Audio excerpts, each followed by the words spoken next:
everybody. So today I just wanted to record a day in the life of a nurse practitioner student.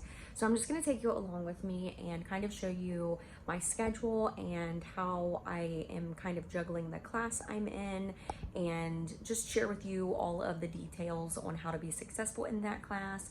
And yeah, so let's just go through a day in the life and I will show you what I get into today.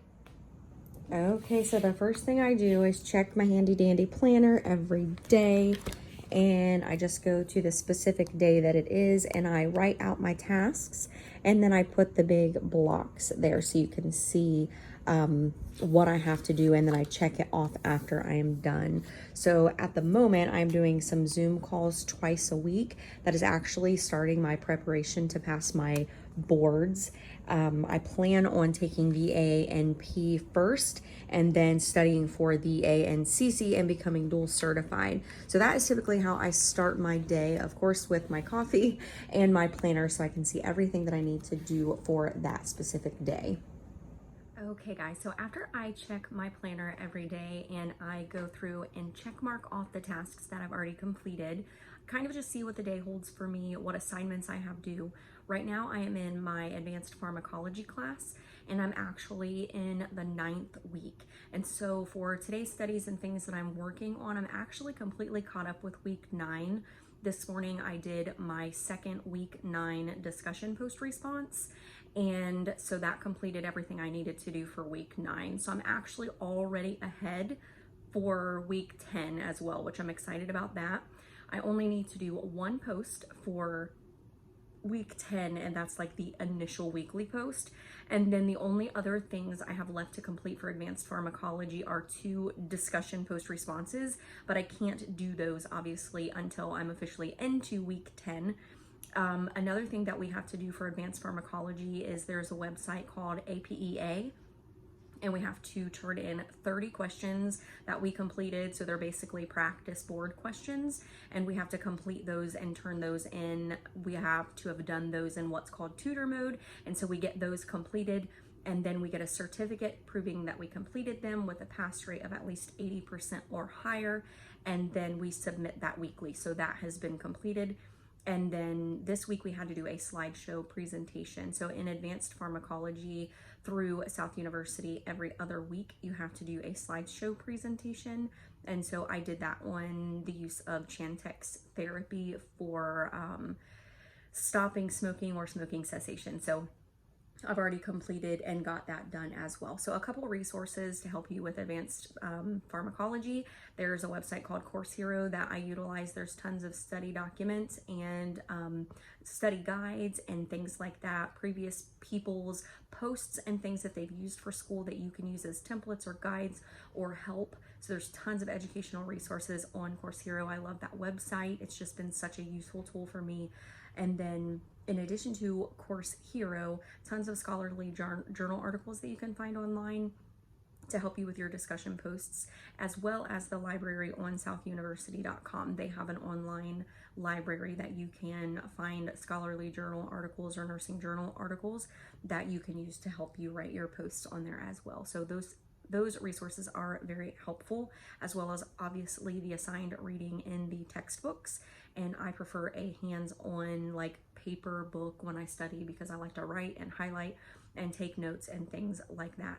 So in a lot of the textbooks will have a study guide from the instructor, or even a test bank that comes hand in hand the author of the book has written. So that's another phenomenal and something I would consider a must-have, is to see if your course textbooks come with these test banks, because those are amazing supplemental resources and ways to see if you can practically apply the information you're learning that week. So that's definitely something that I would strongly suggest. So I'm here at my local library. I am all caught up in advanced pharmacology for the day. So I'm actually working on a course. I told you this morning, I showed you in my planner, I'm doing some Zoom calls in preparation to pass my boards, which seems very like odd that I would be preparing to pass boards a year ahead of time, but you have to be very proactive, especially with a very comprehensive, in-depth program like the Family Nurse Practitioner program. There's tons of information. It's very detailed and very comprehensive. So the sooner you can start studying, the better. So Helen Stone is somebody you can find on a Facebook group, and she actually graduated through South University as well. I'll throw a link in the description box of this video so that you can find her on Facebook. She is phenomenal. She gives in-depth reviews. She does practice questions on her Facebook site. She is very, very approachable, and I would strongly recommend that you do her review course. So right now I'm doing the in-depth October review. She's breaking down each body system, and that is actually what I'm working on today. So I will show you, I have a binder, and in my binder I have her study materials. So this is week 1, and then what I did was I tabbed out the sections. You can see ENT, cardiac, endo, pulmonary, ortho, and derm. And then I go back after the Zoom call. I print out the Word document that she sends you the next day or later that day with that specific body system. And most of them are 6 to 8 pages long. They're very detailed. I'll go back the next day, which today's the next day after a Zoom call, and I will re-watch the video through her Zoom, and I will pause it after each topic that she talks about, which is what I did today. And I ended up with a total of 3 pages of handwritten notes, front and back on 2 and just front of the 3rd page. And I will highlight. All the highlighted is after she talked about the subject, I highlighted it. And then I go on to Google and I look up things that I was not already familiar with. Being 1 year still left in the program, there's a lot of things I'm not familiar with yet. And being an online nurse practitioner student gives me some ability to kind of work at my own pace. So I'm really enjoying being able to have that opportunity to start reviewing things early. So for instance, here's just one thing I will share with you that I learned today. It was called the red reflex test. And so I went on YouTube and I looked up red reflex test. There's an amazing video on there. It's actually the very first video that pops up. And I will throw that in the link below as well so you guys can see it if you're interested. It was really, really informative, and it made it very easy to understand what the reflex test is looking for and what does normal look like versus abnormal, and there's variations of abnormal, and then what do you do when it's abnormal. So that was very, very detailed. I loved that video. So yeah, I just break down each section topic by topic and make sure that I completely understand what she's talking about. And when I didn't understand or it was something I wasn't familiar with, I just paused the video, went on to Google or went on to YouTube, looked it up, educated myself. So each Zoom call is approximately 2 hours, and she does 1 hour per body system. So even though I've been at the library for multiple hours today, it's 1:45 in the afternoon, I've only made it through 1 hour of a 2-hour Zoom call. And again, that's because I'm taking it very slowly, and this is my second time hearing it. I'm taking very extensive notes. I'm looking up everything I'm not familiar with.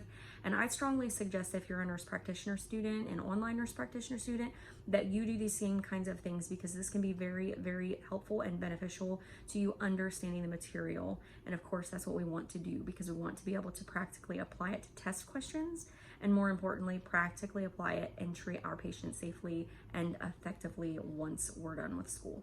So that's kind of what I've just finished up doing now. So I'm gonna pack it up at the library, I'm gonna go home, and then I'll share with you what else I do school related before I wrap up this video. So here we go. Okay, so this day has completely unfolded, and I actually did not end up doing anything else school related. So just an kind of side note to end this video. Thank you so much for watching this day in the life of a nurse practitioner student. If there are any study tips or tricks that you would like to know more about, or any of the information I shared, or if there's any other NP related videos that you would like to see, go ahead and comment below. Don't forget to subscribe to the channel. I've got tons of new videos coming your way, and you know, just a plain Jane here doing her thing. So become an NP with me, and I will see you in the next video.